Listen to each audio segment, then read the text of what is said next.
Hello, and thank you for joining us today for the 2023 State of Survivorship Survey results. We're very grateful for you taking the time out of your day to join us. We look forward to sharing the results of this survey with you. We have a lot of really interesting and exciting data to share with you about the cancer patient's experience from diagnosis through treatment and post-treatment care, and also caregivers' experiences. Next slide. Before we begin, I want to thank our sponsors for making this possible. Our presenting sponsors this year were Grail and Pfizer, and all of our sponsors have been instrumental in making it possible for us to create the survey. And we also share the data with researchers and others who are interested. So thank you to everyone. And before I get into the details of the survey, I want to thank the whole NCCS team for working on this and our partners at Edge Research. I have with me here today Pam Loeb, a principal of Edge Research. They have worked with us for a long time, even before the survey, and have worked with us every year. This is our 5th year to complete this survey, and we love working with them. They're incredible partners. So I just want to give you a little bit of an overview of what is new this year in the survey. Every year we build on the surveys from past years. I keep a running list in my phone of questions that we can ask. Every time I talk to somebody about the survey, somebody will ask me a question and it makes me, I write it down, and then Pam has to tell me you can't add that many questions, or if you want to add that, you have to take something else out because we try to keep it reasonable. It's a pretty comprehensive survey, and I think that it takes user or respondents about 20 minutes to complete it. So sometimes we cycle new questions in and have different areas of focus and take questions out and then maybe bring them back after skipping for a year. So you'll see that in a couple of places here. But one of the big things that was new this year was that we included caregivers to really understand their perspective and how they align with and differ from patients. And we had a few questions that were specific to caregivers, and we also asked caregivers some of the same questions that we asked patients. We always ask them questions about treatment decision-making, but we added a layer to that where we actually asked respondents to rank the preference or the order of different factors in their treatment decision-making. We also really wanted to understand people's experience working with cancer, how they continued to maintain their employment while they were either undergoing cancer treatment themselves or while they were caring for a loved one with cancer treatment. We know that the Inflation Reduction Act has some provisions in it that will affect people with Medicare and their prescription drugs. And one of those is a provision to spread the payments out over the year instead of having them all upfront earlier in the year. And we asked people's interest in that. We also asked for their perspectives on advertising for cancer treatment. And then we worked with our colleagues at the Society for Integrative Oncology on some questions about the use of integrative oncology modalities. Last year, we asked this question of just the NCCS connected population. This year, we asked it for all patients in the survey. So now I'm going to turn it over to Pam to walk you through the survey results. Awesome, thank you. So a little bit about methodology before we dig in.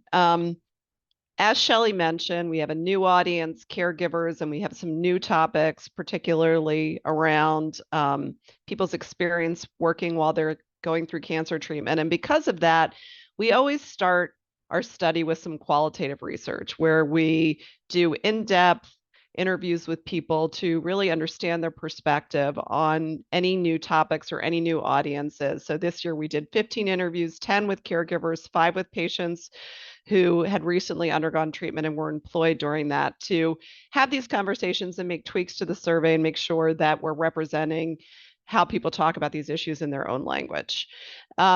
We followed that up with a nationwide survey of over 1,300 cancer patients and survivors, and 500 caregivers, a little over 500 caregivers. For this particular national survey, what we do is we look at ACS and NCI data, and we make sure that our sample populations are representative by age, gender, race, ethnicity, and region. So as we're going through the report, a lot of what we're going to focus on is this nationwide sample, this representative sample. We do a parallel survey, exact same questions, with people who have raised their hands and engage with NCCS. And it's really kind of NCCS's email list, but these are people who are interested in this and are a little bit more engaged. As we go through the data, we're going to look at some changes from last year's survey. When you see an up arrow, it means higher, low arrow, it means lower. And we'll also look at some differences across audiences. So if a number is in blue and bold, it's statistically higher, red and bold, it's lower. And just a little bit more information on why we kind of look at the nationwide survey of adult cancer patient survivors and caregivers and compare it to the NCCS connected group. There are definitely psychographic differences. Again, the NCCS connected group has raised their hand. They're interested in patient advocacy information, but they're also demographically different. They're significantly more female. Majority of them are under age 65, so they're a lot younger. They're higher socioeconomic status, and they're also more likely to have done biomarker testing and genetic testing. So just a little bit more about how these two populations differ and why we don't kind of aggregate the data. This particular study is divided into 5 chapters. When you'll get access to the full report as well as this PowerPoint presentation at the end. But we're going to kind of go through these 5 chapters, starting with patient mindset.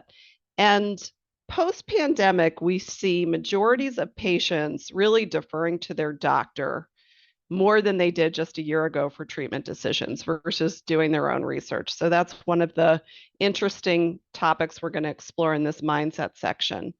Caregivers, interestingly, report being more proactive in terms of understanding their loved ones' treatment options. And they do this because they might have a little bit more capacity, but also because they are more critical of the care their loved one receives. And we'll see that throughout the data set. We also see the toll that caregiving has on a person's physical and emotional health. We ask some specific questions just of caregivers, which I'll go through in a little bit. One topic we brought back this year, Shelley said, we kind of rotate some topics so that the survey is not too long, although it is a little long.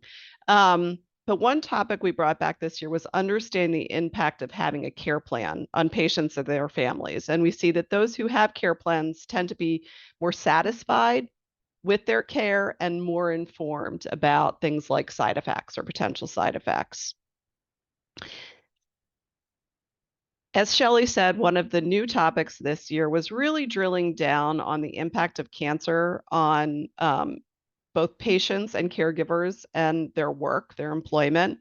And we see the toll in lost hours and wages as well as productivity. And then last, we'll show you some data around integrative oncology and how this type of care is really seen as a way to improve overall well-being as well as mental health. So let's dig in and start with these mindset data points. On this first slide, you'll see to the left a series of attitudinal statements that we have asked year over year, and these are to understand how patients and caregivers approach their diagnosis and treatment. And there's a lot of data on this slide, so I'm going to point out a few interesting things. One of the interesting things is just the difference between patients and caregivers in terms of what they're focused on. So the number one focus for patients, 77% tell us that their focus was on getting rid of their cancer no matter what. It is about, it is just the basics. Whereas for caregivers, the number one focus is on maintaining their loved one's quality of life. So kind of 2 different perspectives, makes a lot of sense, but this mindset you'll see show up throughout the data set. A couple of other things to point out. Caregivers are also more likely to say that they wanted to find out all they could about diagnosis and treatment options. That's 14 points higher than patients. And it just highlights how important their support and their involvement is. And then if we look to the right at this NCCS connected patient group, you can see, and again, these numbers are in blue and bold, that this group is also a lot more proactive in terms of learning about the various treatment options available to them. So one question that we have been tracking over the last 4 years is how prevalent what we call a kind of doctor's knows best mentality is. And this has been fascinating to look at over the course of the last 4 years and everything that's gone on in our society related to health and the pandemic. So back in 2020, 6 out of 10 patients told us that they relied on their doctor to decide on treatment decisions. Only 2 in 10 said that they were very involved in researching and deciding on the best treatment. And another 2 out of 10 were somewhere in the middle. During the pandemic, the height of the pandemic in 21 and 22, the percentage who said that they relied on their doctor dropped significantly. 13, 15 points as people became more proactive and also had less access to doctors. This is now trending back up. 53% today say they rely on their doctor to decide on treatment options. Just 24% said that they were very involved in researching and deciding on the best options to them. So things are kind of trending back to the way they were. If we look at the caregiver and NCCS connected audience, we can see that the findings are a little bit more mixed with them and that they tend to be more involved than patients generally. Shelley mentioned earlier that we tried to dig into this a little bit more and ask patients to rank from the list that you see of 7 different things on the left-hand side, how important each was in making decisions about treatment. So they were literally ranking them 1 to 7. And by far, the most important dimension or criteria was what the doctor's recommendation was for them, for patients, twice as high as just likelihood that the treatment would work. And then you can see that everything else is in the single digits. Patients don't think as much about how they're going to feel, what data is out there around the treatment, particularly clinical trial data, and if they're going to be able to continue their daily activities as well as continue working. And this pattern is very similar in terms of rank order among caregivers. What is a little bit more important to them versus patients is really thinking about how their loved one's going to feel during treatment, since they're the one that's going to be caring for them. So only 2% said that clinical trial data from other people who've taken the treatment was important to them. We have been asking over the course of this study if people's healthcare team discussed the option of clinical trials with them and if they participated in a clinical trial. And this number has been consistent year over year. It's about 1 in 10 who say yes to both. This is, however, higher among the NCCS connected group, as well as younger patients, Hispanic patients, and those who have tried some, kind of alternative therapies. So kind of continuing to drill into this idea of being proactive about cancer care and where people go for information. In blue, we see the top resources for patients. In green, we see the top resources for caregivers. The pattern is relatively similar, although caregivers are more likely to say that they're consulting various sources, and that really kind of goes back to doctors' recommendations versus being proactive. But the top 3 sources for both of these groups are healthcare websites like WebMD, materials that they get from their doctor or from the hospital, and Google. About a quarter of patients and a third of caregivers say that they also consult cancer nonprofit organizations like NCCS and probably some others that are on the call today. This is, however, the #1 source for the NCCS connected group. And the NCCS connected group is not only more likely to say that they go to cancer nonprofit organizations for information, but also medical journals, support groups, and social media. We did also ask a question about advertising, and we wanted to understand what sentiment was around different ads for cancer treatments that people might see in TV and other media. Patients and caregivers are kind of positive to neutral about the advertising they see for cancer treatments. But interestingly, if you look to the left, there really is no difference in the sentiment based on how involved they were in treatment decisions. So this kind of the conclusion that we're drawing is that these ads don't seem to have a huge impact on treatment decisions. As I said, in our in-depth interviews, we asked caregivers to tell us about their journey as they took care of their loved one and what some of their concerns were.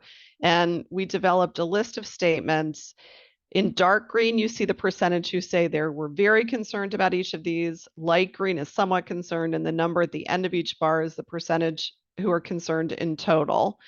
And what you see here is that majorities of caregivers are grappling with a range of social, emotional, and physical issues related to care, from having enough energy to make it through the day to getting the emotional support they need, and particularly support with mental health issues, but also some physical impacts like maintaining a healthy weight and proper diet and getting enough exercise. To the right are some of the quotes from our in-depth interviews. One person talked about getting kidney stones because she wasn't drinking enough water, Xanax for her nerves, how her weight fluctuated, and just how, in general, her health deteriorated while she was caring for her mother. The second quote is really about the social and emotional impact of cancer care giving. This woman talked about how she's trying to find a therapist because she's just not the same person that she was when her husband was diagnosed with cancer. We also know that language is important.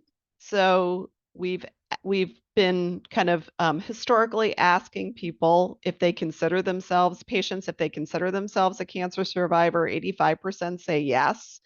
This is a term that they're comfortable with. There are some differences between those who are still in treatment versus those who completed treatment. But even those who are still in treatment, as well as stage 4 cancer patients, consider themselves to be cancer survivors. And then if you look to the right, this year, because we included caregivers in the survey, we wanted to understand what term they prefer for themselves.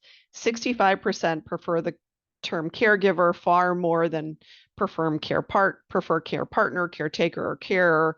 Although spouses are a little bit more divided, the preference is for caregiver, but about 38% of them also like the term care partner. Oops. No idea what that is. Okay, so let's dig into people's experiences. As I mentioned at the beginning, when we were talking about methodology, one of the questions that we brought back this year was around care plans, because obviously NCCS really advocates for care plans. 80% of patients said that they did receive a care plan that helped them understand what to expect. This is reinforced by 87% of caregivers, but just 59% of the NCCS connected group. Now, Shelley has a hypothesis about this. Shelley, you want to kind of chime in here? Sure. So I think one of the things we asked the question, did you get a care plan? We didn't say, what did that care plan look like? And I think that's something we'll add next year.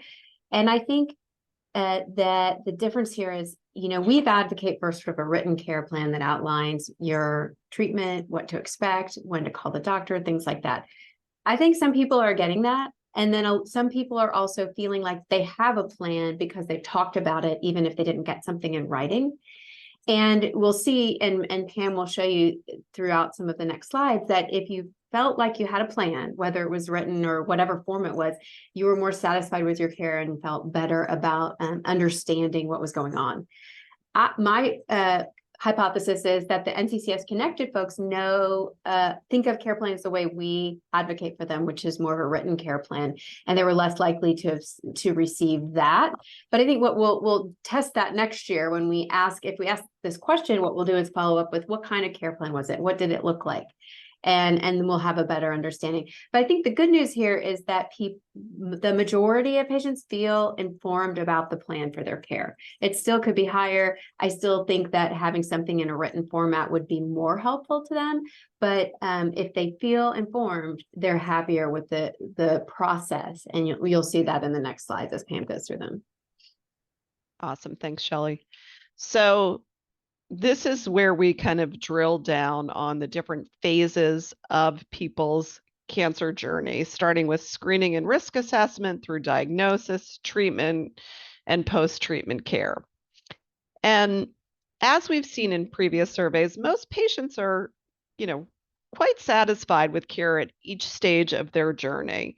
In fact, in a couple of places, we saw a 4 to 5 point increase this year versus in previous years.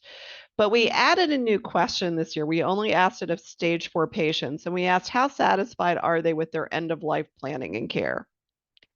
And 26% overall said satisfied, 10% were neutral, 8% were dissatisfied, but the majority, 56%, said they weren't sure this wasn't applicable. So again, I think Shelley's got a hypothesis about this. Yes, I had to take myself off mute. I think that, part of that is that people are living well. Many people are living well with stage 4 cancer. And it may not be time for them to have these conversations yet. I think that we know that sometimes the conversation doesn't happen as soon as it should, but it doesn't necessarily mean it has to begin at the beginning of a diagnosis. So I think when we compare and when you show the caregivers included people who had cared for someone who had passed away. I think it was almost a quarter of the caregivers cared for someone who had passed away. So they have a little bit more experience with end of life planning. And I think part of the reason that so many people said they were unsure is not applicable is because maybe they're living well with cancer and don't need it yet.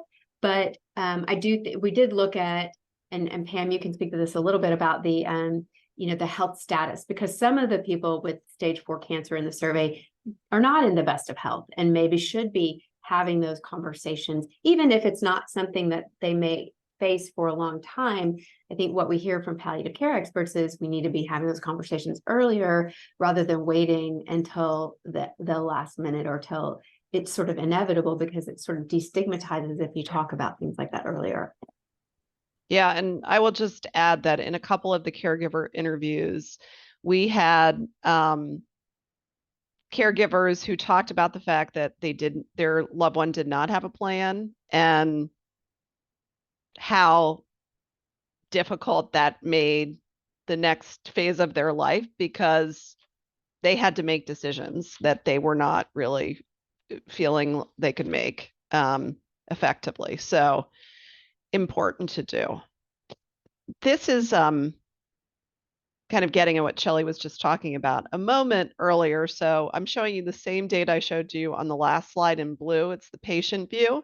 And then we're adding in the caregiver view in green. And what you can see here is that although both groups say that they're very satisfied with care at each phase, except for that last one that we just talked about, caregivers tend to be significantly less satisfied and more critical. And, we can see substantial gaps in some places. However, for both groups, among those who have a care plan, the numbers are significantly higher, whether they be a patient or a caregiver. So just reiterating the importance of a care plan in helping people through their journey. We also wanted to dig into who provided care and how helpful they were. So the light blue bars represent the percentage of people who say that the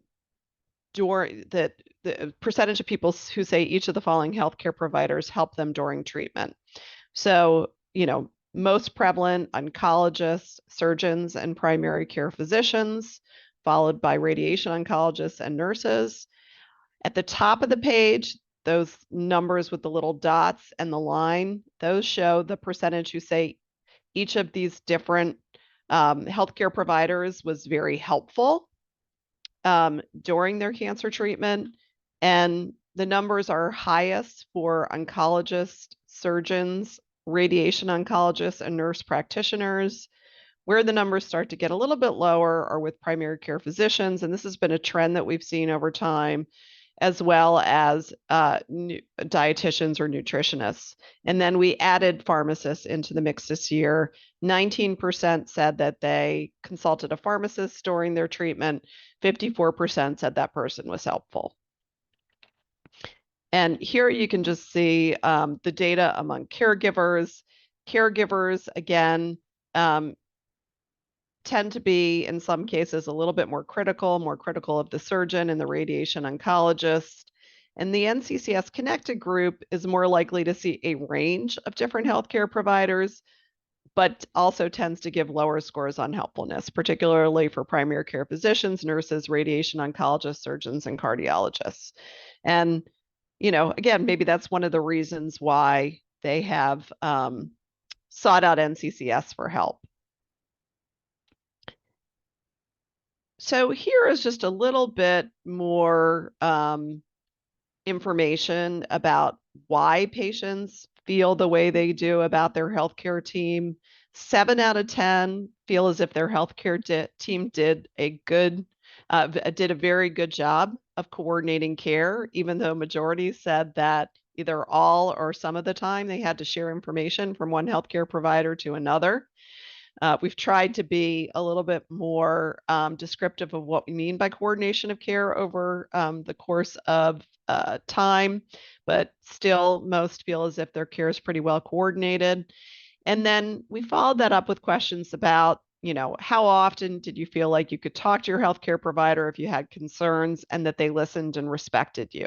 The good news is the majority say that they felt pretty comfortable talking to their providers and that they were receptive to their questions. And thus, trust is high. 8 out of 10 say they completely trust their healthcare team to act in their best interests. What is not as great news is that there are some differences by race and ethnicity. The trust numbers are lower among Black and Hispanic patients, and Black patients are 9 points lower on feeling as if they could always talk to their healthcare provider. And then again, when we look at caregivers compared to patients, they tend to be more critical of the healthcare team. They're 10 to 20 points lower on most of the dimensions that I just talked about in the last slide. So now we get into side effects. And we have been asking about 25 different side effects or symptoms that people have experienced during treatment over time. What you see on this slide are the top 15, and 9 out of 10 patients say that they experienced at least one symptom during treatment. That went up a little bit this year, up 4 points. The average number of symptoms that people say they experience is 5. The most common being fatigue, which is up 7 points from last year, followed by depression, which is related to just uncertainty around their status. But also a third who lose their appetite, experience nausea and vomiting, and then about a quarter who have sexual concerns, weight loss, muscle pain, insomnia. What we have included in this is some of the demographic breakdowns, and the point of this is that there are some groups who are more likely to experience a range of side effects. Women, African Americans, Hispanic patients, as well as those who are under 40. And one of the data points that really stands out for this in that 18 to 39-year-old group is that 6 in 10 said that they experienced depression, anxiety, and or some other mental health issue while they were in cancer, while they were being treated. The last thing I'll talk about is the last column to the right, and this is the percentage who say they are still experiencing each of these different symptoms.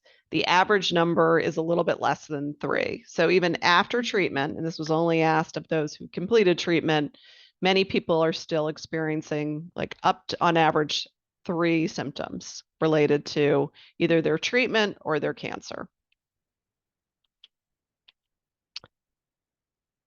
So given the number of side effects and the prevalence of side effects, we wanted to understand how informed patients feel about these.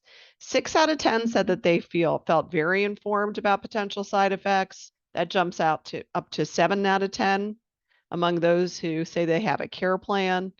But when we begin to ask about specific symptoms that people said they experience, which I showed you on the last slide, when we ask how helpful was your healthcare team in addressing these side effects, you can see that for most of the symptoms, less than half say that their healthcare team was very helpful, with the exception of nausea, skin irritations, high blood pressure, and mouth sores. All others, less than 50% or less, say that they felt their healthcare team was very helpful. However, those who have a care plan, which is the data on the right-hand side, were more likely to feel that their health team was very helpful in each of these different areas.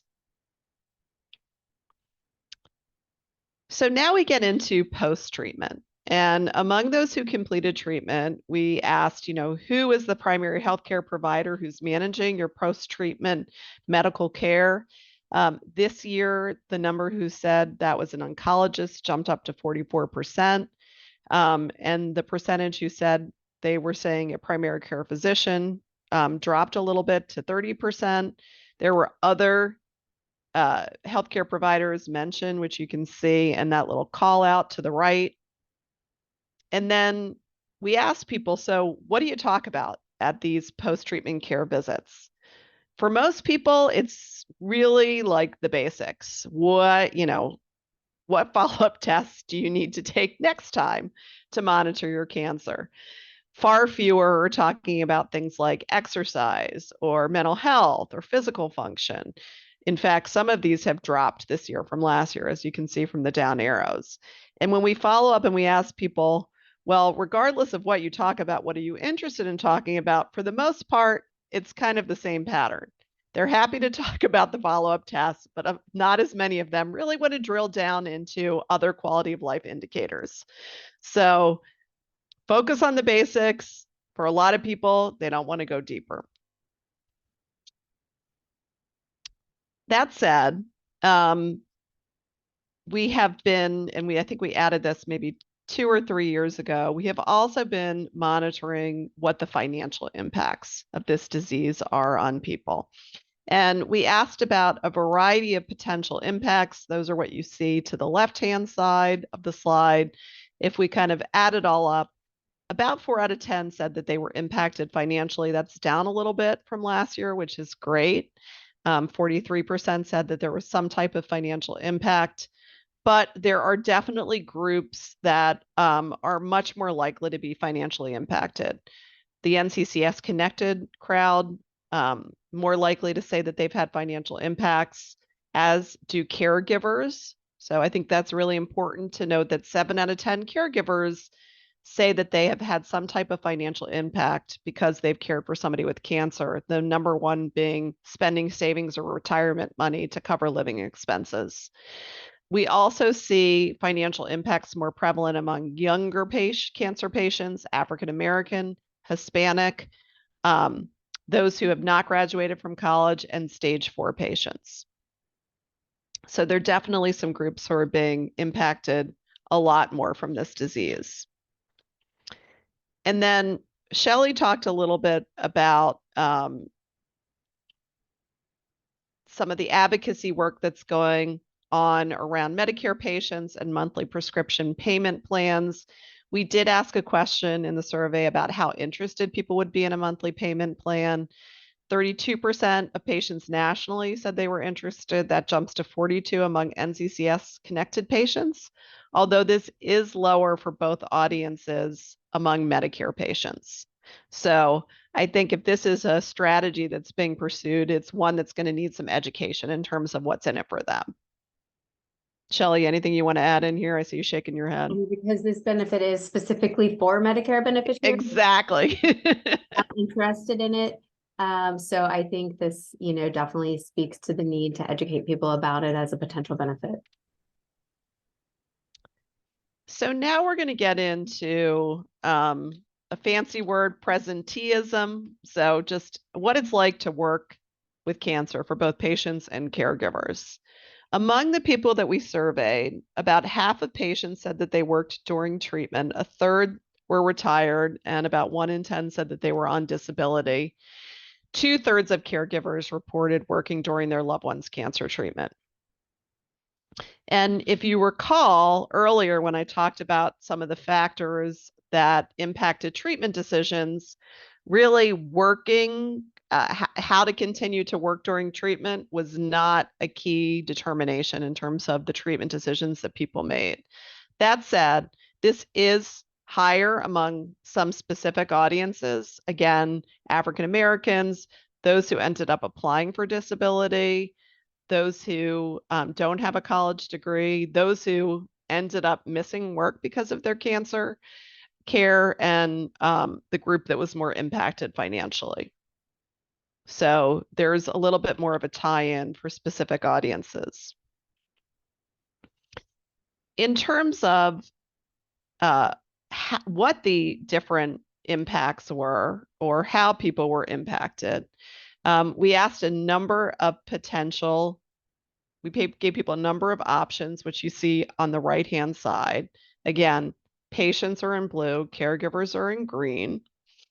And the most prevalent for both audiences is missing work or working fewer hours. And for those two groups, when we followed up, on average, patients said that they missed, these patients said that they missed on average 18 hours of work a week, caregivers slightly less, 15 hours a week.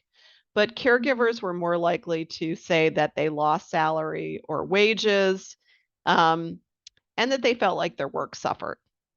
And if you look to the left-hand side, if we kind of add this all up, 7 out of 10 patients experienced one or more of the work impacts that we show to the right. This jumps to 83% among caregivers. So both groups are impacted. Work is impacted. We had a follow-up question on how they felt this affected their productivity. About a quarter of patients said it really didn't have any impact, 15% of caregivers, and this is higher among stage 1 patients, those who only had surgery, and those who did not go through chemo or radiation. We had about 32% of patients and about 42% of caregivers who said that either their productivity was largely affected or the cancer completely prevented them from working. And there are real differences by stage. So same questions that we just showed on the last slide, but here we're breaking it down by stage. Stage 1 is darker, stage 4 is lighter, and then you've got everything in between. And you can see here that stage 1 patients and caregivers are more likely to say that cancer really did not have an impact on their productivity while working, while stage 3 patients and stage 4 caregivers are significantly more likely to say that cancer completely prevented them from working. And then we also wanted to understand, kind of dig into this and understand what specifically was behind that loss of productivity. And here I think it's really interesting to see that caregivers are significantly more likely to agree with some of the statements here, that because of their loved one's cancer, the stresses of their job were harder to handle, they felt distracted, and they felt like the quality of their work suffered. In all cases, those are significantly higher than patients. Although among patients, majorities of stage 4 patients agree with each of these. On a more positive note, one of the reasons why we wanted to look into this is one of the things that we've heard in our qualitative, and one of the things that some of the sponsors were interested in was, what are the positive impacts of working while you're going through cancer treatment and care? And majorities say that it helps them stay motivated, get their mind off the disease, and that they have a network of colleagues and supervisors that they can go to for support and encouragement. So the loss of that community and the loss of that kind of ability to focus on something else is an issue. Shelley, anything you want to add there? Okay. Last but not least, we'll look at a couple of slides around integrative oncology. And we asked people if they had participated in or practiced any of the different options that you see on the left-hand side of the screen. We have about a quarter to a third who said that they engaged in prayer or spiritual practices, movement or exercise, and they took dietary supplements. Of those, prayer and spiritual practices and movement or exercise were deemed very effective by majorities, dietary supplements less so. All told, 6 in 10 said that they did at least one form of integrative care overall, although this is higher among women, younger patients, Black, Hispanic, and NCCS connected patients. And in terms of why they pursued this integrative care, the number one reason was just general well-being, followed by kind of the emotional or mental impact. So just being able to cope emotionally and mentally. A third said it gave them a sense of control and it provided hope. And about a third said it really helped them manage symptoms. Why people don't use integrative care? Awareness. 3 out of 10 said I wasn't aware these therapies existed and that they could impact my cancer. Very few said it wasn't covered by their insurance, and less than 10% said that they were concerned about a lack of evidence or that it wasn't supported by their healthcare team. So the biggest barrier is really around awareness. That's my last slide. I will stop sharing my screen and go into full mode here. And I haven't been able to see any of the chat questions. So Shelley, I'm sure you've been taking a look at them. Yes, first, please ask us any questions you have. We still have about 15 minutes left. We are going to put into the chat a link to download. There's a narrative survey report and then also the slide deck that we used. So we will be posting that in the chat and it will be available on the survey webpage on our page on our website. We've been answering some of the questions as we go back behind the scenes, both the EDGE team and the NCCS team. So we've addressed some of the questions. I want to mention a couple of things. One is there were a couple of questions about care plans versus survivorship care plans. And we've asked this question in previous years. We asked specifically, did you receive a survivorship care plan? This year, the way we phrased the question was, did you receive a care plan? It didn't specify whether it was at diagnosis or at that transition to post-treatment care. So we will definitely ask that next year where we kind of distinguish between the two. I don't think that 80% of people are getting survivorship care plans, but we'll ask next year to see. Like when we talked about this, I think that care plan is a concept more than a piece of paper that people are getting in how they answer this survey. But again, we'll dig into that a little bit more next year. There's also a question about, did we look at where the patients were coming from, like what kind of setting where they received care? And we've asked that before. And it was challenging because people don't necessarily always understand. I don't know if Pam, you want to talk about that, how we've sort of tried to validate. I don't think we even asked that this year because it really didn't help us all that much in the past, because we did that a couple of years where we asked, where did you get your care? Yeah, I had one year I had an intern when we asked them like they had to write in exactly where it was and then go and validate each of their responses. So yeah, we cut it out. They were often wrong. So. They're often wrong. We would ask if they were treated at an academic medical center or at a community hospital or a community, at a clinic, a private practice. They really didn't always know, and a lot of times they were wrong. And once we did that validation, we didn't see huge differences, did we? I mean, I know there are some, we know that there's differences in care, but we didn't really see that in the questions that we were asking. Correct. There were also some questions about so when we showed you the top 12 providers that people said they saw. Down at the bottom in small print is the line of the types of providers that less than 10% of respondents said they saw. So that included things like occupational therapists, physical therapists, rehabilitation specialists, palliative care. So we did ask that. It's just that we only showed the top 12, and less than 10% of people said they saw those types. And I think that there are, there were some questions about why that is. We didn't ask why, but I mean, my speculation and my understanding is they're not being informed that it's an option for them, and they're not being referred to rehabilitation or physical therapy, even though a lot of these issues that they are dealing with could be addressed by physical therapy, rehabilitation, occupational therapy, and things like that. And exercise, exercise helps with some of those side effects, but they're not, there's not, I think in that case, there's not enough people who specialize in exercise oncology and who to even make those referrals to help people. Someone asked a question about oncology sexual wellness. We did ask about sexual side effects as part of the side effects people experience, and then how helpful the healthcare team was.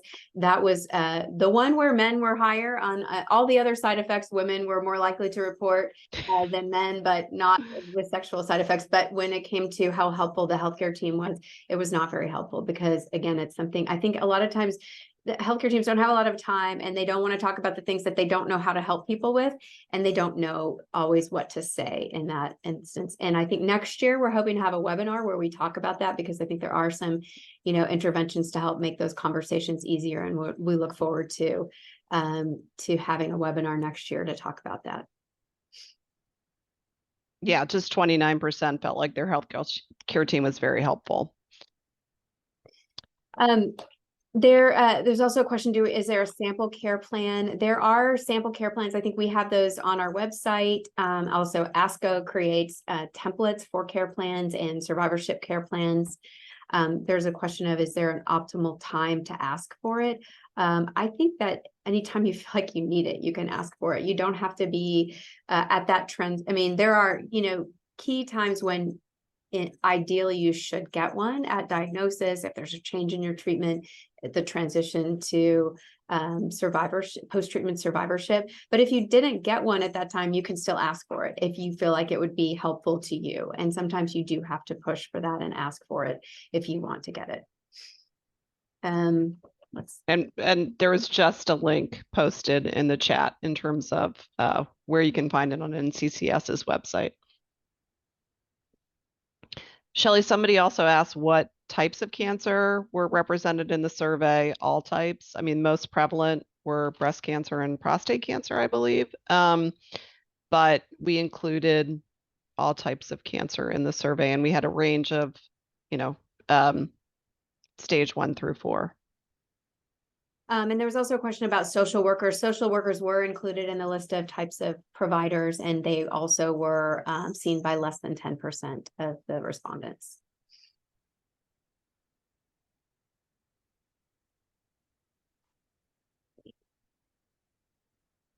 Were there any questions asked about genetic testing? We did ask about genetic counseling. And we asked about biomarker testing, not specifically genetic testing, but genetic counseling, because then that would, if you get to the point of genetic counseling, hopefully you will get to the correct testing recommendations. So we did ask that. And do you remember what how many people? I think that was in the overview slide. Hold on one second. I can tell you in a moment. It was 24% of the national sample and 55% of the NCCS had, 24% of the national sample had genetic counseling, 55% of the NCCS sample had genetic testing. So maybe we asked both of those. We did ask both.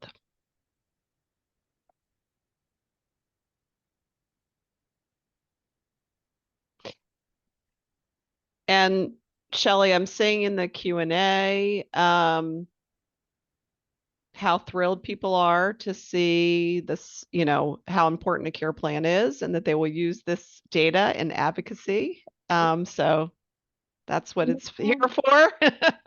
Part of why we do this, it really does inform, this survey informs all of the work that we do.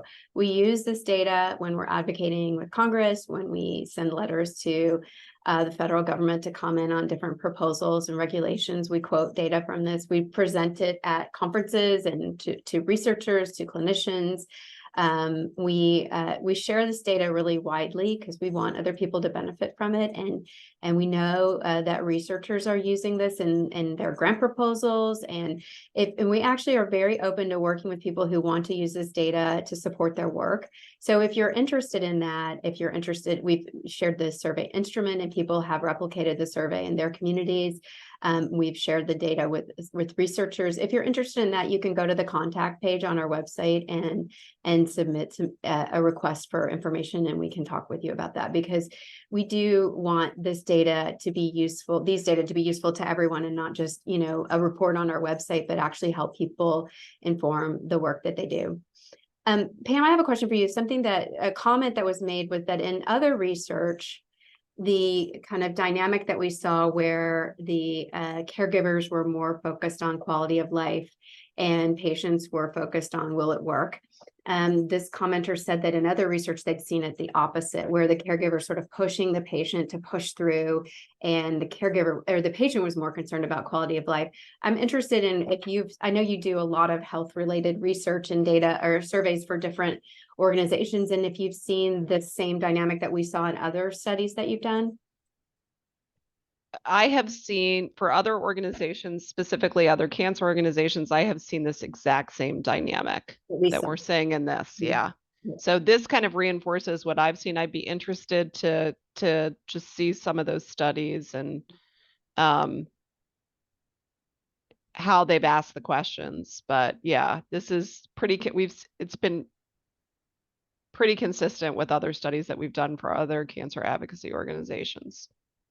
And when we talk a lot about the fact that patients are very grateful to be alive, and that's why they rate their care so highly and they're so satisfied with their care. And then, when the caregivers are less satisfied. And then also one dynamic that I thought was interesting when we asked the questions about delaying seeing the doctor or delaying dealing with symptoms, and only like 9-10% of patients said that, but more like in the 20s of caregivers. What do you make of that? Do you think that the caregivers are sort of more truth tellers, or do they just have a different perspective? Is the truth somewhere in between, or what do you think? I think that what is probably happening is the caregiver is saying to their loved one, you need to go to the doctor. You need to go to the doctor. You need to go to the doctor. And then eventually that person goes to the doctor, but they have different ideas about when the right time to get screened is. And I think people don't want to admit that they delayed when they, do in fact get a cancer diagnosis. So I'm like, this is when I really felt bad, like horrible, like I just couldn't make it anymore. I mean, the other thing I will say, Shelley, just kind of back to this whole like quality of life. I mean, when we do these in-depth interviews, people always start off telling us, oh, I had the most wonderful doctor. I had the greatest care. Yes, yeah, I definitely understood what my, side effects were going to be. And then they start telling you their story. And their story is often very different than kind of like what their top of mind perception is. And I think that kind of goes back to that dynamic that we saw in that, one of those first slides, where for them, if they are well enough to do the survey, and if they have completed treatment, they're just happy to be alive. And that's why they, kind of initially say they're so satisfied. But when you dig a little bit deeper, that's when you start to get to some of the concerns and criticisms, and also, the reason why you do this work.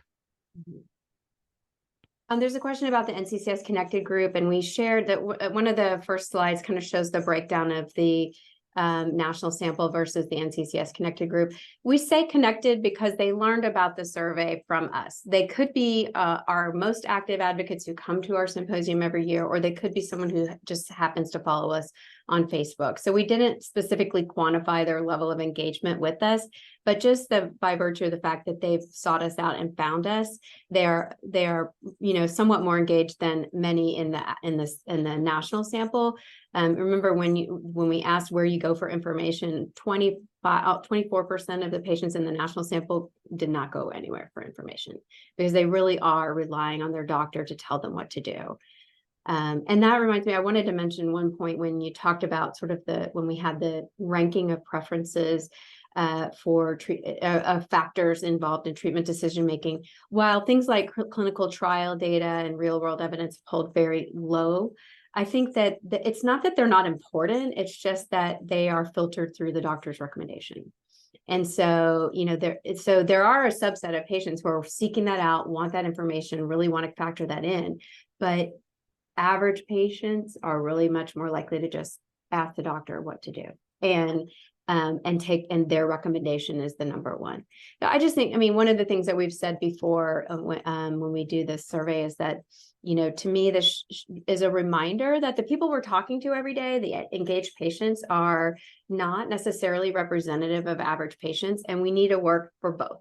We need to make sure that we're helping people who want to be empowered and engaged in decision making about their care to have the information they need to be able to be an advocate for themselves. But we also have to make sure the system works for the people who are not going to do that, who maybe aren't going to go do the research and find out that they should get referred to rehabilitation to deal with some of the physical function issues they have of their treatment.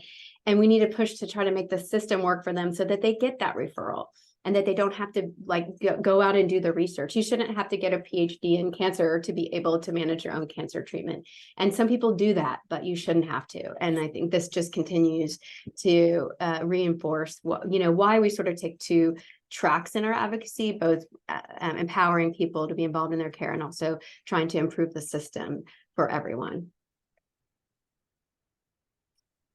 There was a question about non-English speaking patients or caregivers. Can you talk about that? I know we had the survey translated last year. We did not do that this year. Do you want to talk about that a little bit, Pam? I'm trying to, did we have the survey? Now I'm forgetting. Sorry, Shelley. Yeah, we did have the survey translated. Yeah, we had the survey. We did a small number completed in Spanish. Okay. Small percentage. Thank you, Marielle. That's Marielle, who speaks Spanish, unlike me. So, that's her job. That's why I'm did we? Anyway. Thank you.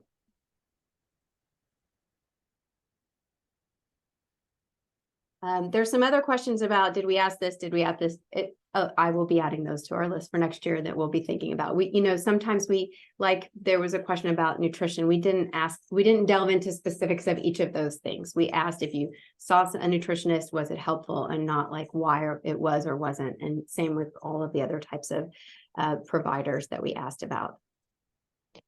Shelley, maybe a good question to end on. I think this is a really hopeful one.